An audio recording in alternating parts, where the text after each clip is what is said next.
የተመጣጠነ ኑሮ ሰው በተፈጥሮ የተመጣጠነ ምግብ መመገብ ይችላል ካላጣ በስተቀር ምጣኔያዊ ኑሮውን የሚያሳጣው ማጣት ነው። ካለበለዚያ ቁርስ የበላውን ምሳ የበላውን ለራት መብላት ቀርቶ ማየት አይፈልግም። ምጣኔያዊ ኑሮውን ከተሻገረ በልጆቹ በሚስቱ ብቻ መርካት ተስኖት ውብ ቀለምና መዓዛ ያላቸውን አበባዎች ተፈጥሯቸውን ገሶ ደጃፉ ላይ ከርቶ ራሱን በደስታ ያኖራል። ይህ ሁሉ ልዩነትን ፍለጋ ነው። አንተን ከሚመስሉና ከለመድካቸው ህይወታዊ አንተነት ርቆ አንተነት ከተመጠነበት ሌላነት ፍለጋ ይመስለኛል።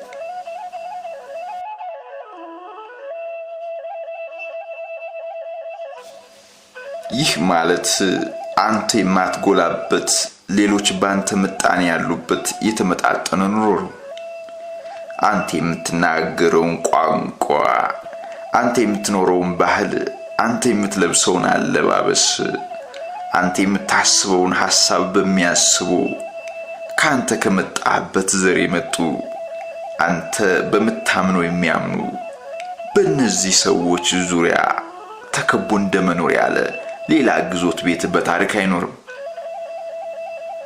ግዞት ቤትንም አስከፊ የሚያደርገው አንድ አይነትነቱ ነው፣ ወንጀለኞች ብቻ መሆናቸው።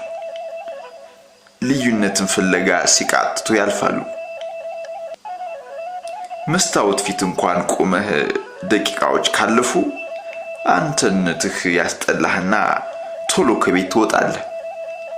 ራስን ብቻ ማየት በአራቱም ንፍቀ ማዕዘናት ያለ መጥፎ ደዌ የለም።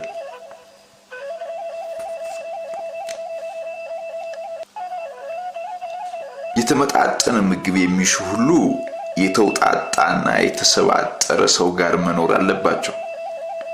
የተማጠነ የተመገቡ ብቻህን መኖር በአካል እየተበደሉ በአመለካከት መኮስመን ነው። ስለዚህ ለኔ ከተመጣጠነ ምግብ እኩል የተመጣጠነ ኑሮ ያስፈልገናል አሉ። የተመጣጠነ ኑሮ ደግሞ የተውጣጡና ካንተ ከሚመስሉና ከለመድካቸው የተለያዩ ሰዎች ጋር በፍቅርና በመከባበር ስትኖር ብቻ ነው።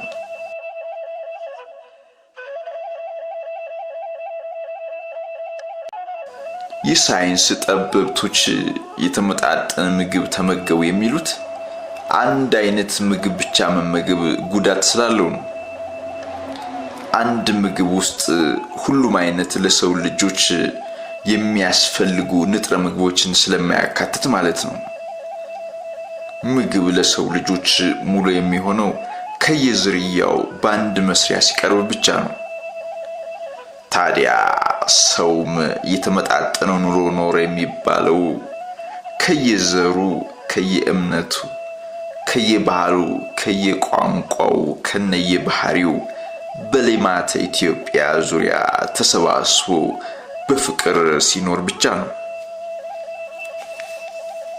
ታዲያ አንዳንድ ጊዜ ምግብ ቤት ገብቶ በየአይነት ድፍን አድርጎ በፍቅር በልቶ እጁን ሳይታጠብ ኦሮሞኛ ናት፣ አዲስ አበባኛ ናት፣ ወልቃይቴኛ ነው ሲል ግርም ይለኛል።